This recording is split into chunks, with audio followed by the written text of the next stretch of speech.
और एक वरिष्ठ पैनल हमारे साथ इस वक्त मौजूद है जिनसे हम चर्चा करेंगे और समझेंगे कि आखिर इतना तनाव तनातनी इस छोटे से सत्र में क्यों सत्ता पक्ष और विपक्ष के बीच में दिखाई दी।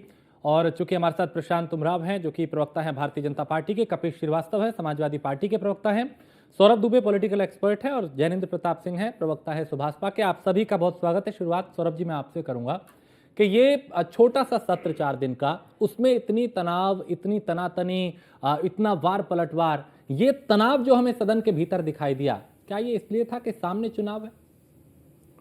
नहीं, देखिए चुनाव चुनाव तो बिल्कुल है, लेकिन चुनाव के अलावा जो विधानसभा सत्र चलता है तो सभी पार्टियों को एक बात समझनी चाहिए बहुत ही गंभीरता के साथ कि जनता से जुड़े हुए बहुत सारे बिल इसके अंदर पेश होने होते हैं, बहुत सारे बिल को पास करना होता है।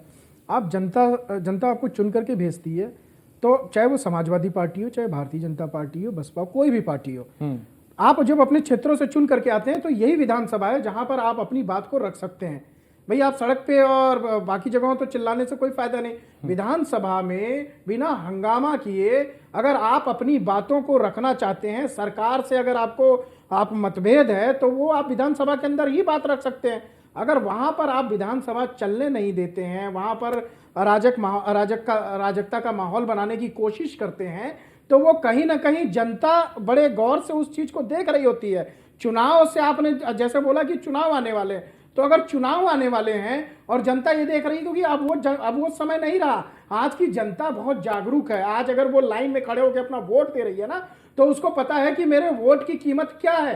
अगर मुझे पानी, बिजली, ये सब समस्याओं का समाधान नहीं मिला तो इतनी देर से लाइन में खड़े होकर के वोट देने का क्या लाभ है। अब जब वो नेताओं का व्यवहार देखती है जो विधानसभा के अंदर दिखाई देता है कि अगर कोई बिल पेश किया गया तो बिल तो बाद में चर्चा होना, उस पर पहले अपनी बात रखना शुरू कर दो। अगर मुख्यमंत्री बोल रहे हैं तो हंगामा करना शुरू कर दो, या कोई और नेता बोल रहा है तो हंगामा शुरू कर दो। ये जो लोकतंत्र में जो है ना, ये व्यवस्था बिल्कुल ठीक नहीं है, जो इस प्रकार से हम देश की संसद के अंदर भी देखते हैं और उत्तर प्रदेश की विधानसभा में भी देखने को दृश्य बार बार मिलते हैं। आपको यह समझना पड़ेगा कि जनता के लिए आप कार्य करने के लिए चुने गए हैं, तो जनता के कार्य करने के लिए बिल में सहयोग करिए। जो बिल पास हो रहा है उसमें सहयोग करना आपका काम है। अब जहां तक बात होती है, देखिए बार बार यही वही सनातन को ले आना, ये देखिए समाजवादी पार्टी को तो एक बात स्पष्ट रूप से समझने की जरूरत है। आप अगर सनातन की बात करना चाहते हैं तो आप सबसे पहले जो अपने महासचिव हैं उनको आपको पार्टी से बाहर करना ही पड़ेगा, क्योंकि उन्होंने जो पराकाष्ठा एक कर दी ना, भी दिवाली के समय भी एक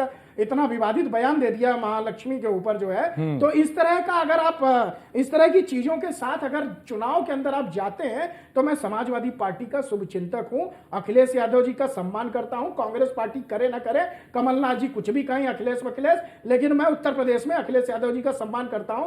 तो मेरा निवेदन यह है कि जो उनके यहाँ सनातन विरोधी लोग हैं उन पर लगाम लगाने की कोशिश की जाए, और जो एक बड़े नेता आपके महासचिव लगातार रामचरितमानस से लेकर के वो प्रहार करने की कोशिश कर रहे हैं सनातन के ऊपर, उनको तत्काल पार्टी से बाहर का रास्ता दिखाया जाए। और साथ ही साथ आप मुद्दों की बात करिए, विधानसभा के अंदर मुद्दे लाइए, और जब जनता के बीच में जाएंगे तो यही जनता आपसे इन्हीं का जवाब मांगेगी। इसलिए आपके जो विधायक हैं उनको संयमित रहने के लिए आदरणीय अखिलेश यादव जी से निवेदन है कि उनको बोलिए कि उनकी भाषा भी संयमित रहे, उनका व्यवहार भी संयमित रहे। ये लोकतंत्र के लिए अच्छा है और उत्तर प्रदेश की जो 22 करोड़ जनता है उसके लिए भी अच्छा है। ठीक, कपिल श्रीवास्तव जी, चूंकि सत्र के वक्त को लेकर, समय को लेकर भी सवाल कई उठे कि बहुत कम अवधि का यह सत्र है, लेकिन छोटा सा सत्र वो भी हंगामे की भेंट चढ़ गया। मैं ये पूछ रहा हूँ कि ये छोटा सा सत्र क्यों है? 365 दिन में कितने दिन का सत्र कम से कम आहूत होना चाहिए? और सौरभ दुबे जी को आप पॉलिटिकल एनालिस्ट करके बैठाए हैं, ये तो भाजपा नेता के भी तौर पे बैठते हैं, तो ये तो भाजपा की बातें कहेंगे ही कहेंगे। सर देखिए, मैं तो अखिलेश यादव जी की बात कर रहा हूं, तो मैं भाजपा नेता हूं। आप अखिलेश यादव जी की चिंता मैं उनके सम्मान की बात कर रहा हूं, तो मैं भाजपा नेता हूं। हम लोग पार्टी लोग, हम सारे लोग चिंता कर लेंगे, आप चिंता ना करें। तो मैं चिंता करूं तो मैं भाजपा का हो गया। आप अपनी चिंता कर लें। मैं अखिलेश जी के सम्मान की बात करूं तो मैं भाजपा का हो गया। बिना किसी तथ्य के आधार पर बात कर रहे हैं, आप अपनी चिंता करें, देश दुनिया की चिंता छोड़ दीजिए। मैं अखिलेश यादव जी के सम्मान की बात कर रहा हूं, तो आप किस प्रकार से मुझे भाजपा का प्रवक्ता बता दिया?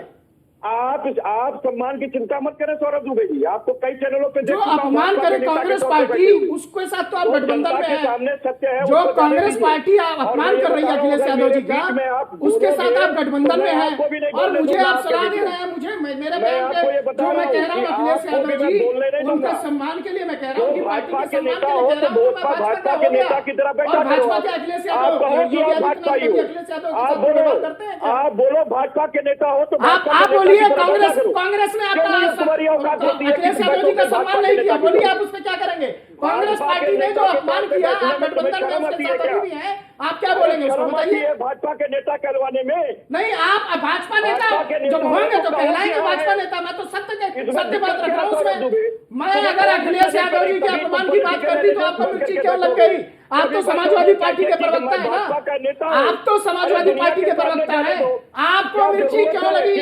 अगर मैंने अखिलेश यादव जी के सम्मान की बात की तो भाई मैं अखिलेश यादव जी के सम्मान की बात करूं, मैं उत्तर प्रदेश का हूं, अखिलेश यादव जी उत्तर प्रदेश के हैं, मैं उनको मानता हूं कि भाजपा के बाद दूसरी पार्टी समाजवादी पार्टी बड़ी पार्टी है, तो उसको कांग्रेस अपमान कैसे कर सकती है समाजवादी पार्टी का?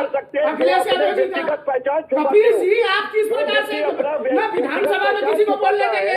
उनके ऊपर आरोप लगाएंगे, संवैधानिक संस्थाओं पे आरोप लगाएंगे, प्रशासन पे आरोप लगाएंगे। कोई अगर राजनीतिक विश्लेषक चैनल पे बैठ जाए तो उसको भाजपा प्रवक्ता बता देंगे। ये किस प्रकार का व्यवहार है समाजवादी पार्टी का? वो क्या है आप लोगों को? भाई आप इतने बड़े प्रदेश से चुन करके आते हैं, आपकी बड़ी पार्टी है उत्तर प्रदेश के अंदर, हम सम्मान करते हैं उस चीज का, आपके नेता का सम्मान करते हैं, लेकिन आप लोग तमाम तरह से जहां पर भी देखो विरोध पे विरोध किए जा रहे हैं, चैनल पे विरोध करते हैं, विधानसभा नहीं चलने देते। 4 दिन में 365 दिन में 4 दिन शीतकालीन सत्र था, 4 दिन भी चलने दिया आपने। 4 दिन में कितने घंटे होते हैं? आपके नेता अगर 2 घंटा भी बैठ करके चलने दे तो जनता से जुड़े हुए जो उनके बिल हैं, जो उनके हित में बिल जाते हैं वो पास हो जाएंगे। आप 1 घंटा भी तो विधानसभा चलने नहीं देते, लगातार जो विधानसभा में हंगामा करते हैं और कह रहे हैं 4 दिन कम पड़ गए। आपको तो 365 दिन भी कम पड़ जाएंगे इस प्रकार से। आपको चाहिए कि अराजकता का माहौल बनाए रखते विधानसभा के अंदर। अरे भाजपा के नेता हो तो मानो कि मैं भाजपा का नेता हूँ नहीं हूँ, आप समाजवादी पार्टी के नेता है ना। मैं तो मान रहा हूँ कि मैं अखिलेश यादव जी का सम्मान करूंगा, मैं डंके की चोट पे कह रहा हूँ मैं अखिलेश यादव जी का अपमान नहीं करूंगा। आपको इस बात से क्या आपत्ति है भाई? मुझे नहीं समझ में आ रहा है आपको इतनी मिर्ची क्यों लग रही है इस बात से? समाजवादी पार्टी के प्रवक्ता को अखिलेश यादव जी के सम्मान की बात करने में मिर्ची क्यों लग रही है? मैं भाजपा का नेता हूं, अगर अखिलेश यादव जी का सम्मान करूंगा तो मिर्ची लगेगी? मान लीजिए अगर मैं भाजपा का ही नेता होता तो इतना मैं नहीं समझ रहा हूँ आप किस तरह का व्यवहार कर रहे हैं? आप प्रवक्ता हैं इतनी बड़ी पार्टी के और उसके बाद आप सिर्फ भाजपा आप जनता आपको चुन करके भेजती है ना। भाजपा तो अपना कार्य कर रही है, समाजवादी पार्टी किस दिन अपना कार्य करेगी?